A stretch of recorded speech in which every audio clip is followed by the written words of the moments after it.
Blue Lock has been sweeping the anime community since it began airing this season. The World Cup has only encouraged people. The story of the search to create the world's greatest striker is one that has managed to garner a lot of attention. But like every manga and anime, it's not free of controversy. And one of the biggest controversies in this story is its very premise.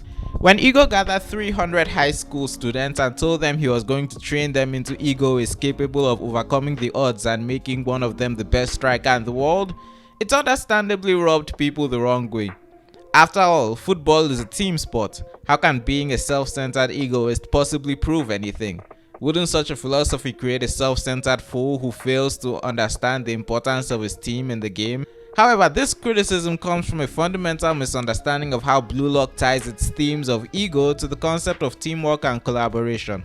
Despite its reputation and the tone it sets up at the beginning, Blue Lock as a story isn't really against the idea of collaboration with a team. But teamwork isn't what Blue Lock is designed to foster. It's meant to train one person to be the world's greatest striker. To forget that is to set yourself up to misunderstand what's happening. Blue Lock's environment is meant to break its characters' mindsets in order to spur them on into evolving their playstyles while taking control of their team.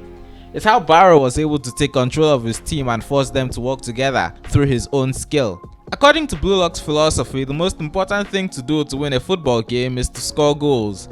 It's around the ability to score those goals that a team is built. But in order to do that, Ego believes that the players need an increased desire to win.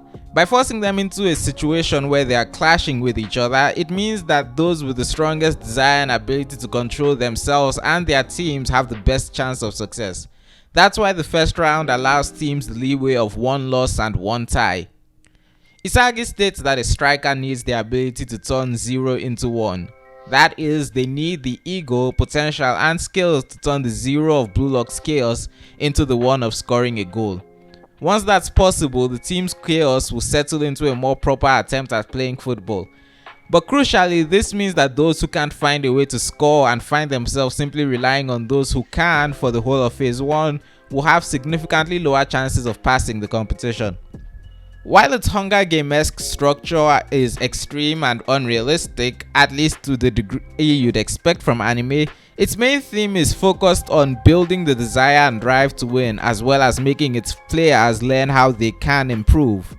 And most importantly, the story never actually disregards the concept of teamwork and other positions. Ego says that when football was first played, every position was originally a striker before the game settled into what it is now. And the same can be seen in the show and manga. It simply evolved to create the other positions. Looking back on Burū's goal, while it was impressive that he could score a goal on his own even when everyone was against him, it was only after his team began to gather and support him that Team Z truly began to be completely dominated. Like Ego says, a striker may be able to turn 0 into 1, but it's their teammates who can turn that 1 into 100. But take a good look at the scorecard. Burū, arguably the most selfish and self-centered lead player in all of Building 5, is also the one who has lost almost every match. If he had faced the more connected Team Z of later in the season, it's almost guaranteed he'd have lost that match too. Every other team that was better able to work together was able to beat him. And not to spoil too much for the anime onlys, but season 2 is going to dig much deeper into this. Ego's reason for creating Blue Lock was about breaking the mentality of the characters in order to give them what he believes is the correct mindset necessary to win. He states Japan's current mentality is overly focused on relying on positions you've been given, which is less ideal for a sport like football with ever-changing physical positions. And as someone who just spent 4 months in an international business class studying cultural differences across countries, I kind of believe him. Blue Lock's brand of ego isn't the complete abandonment of team play, but the need to instill a drive and hunger into players to spur their success.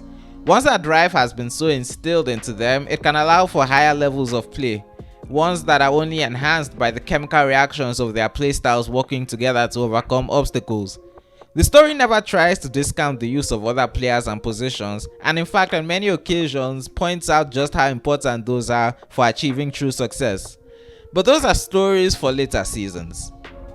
If you enjoyed this video, please hit the like button, comment your thoughts, subscribe for more content and share this with everyone you've ever talked to. Thank you and good day.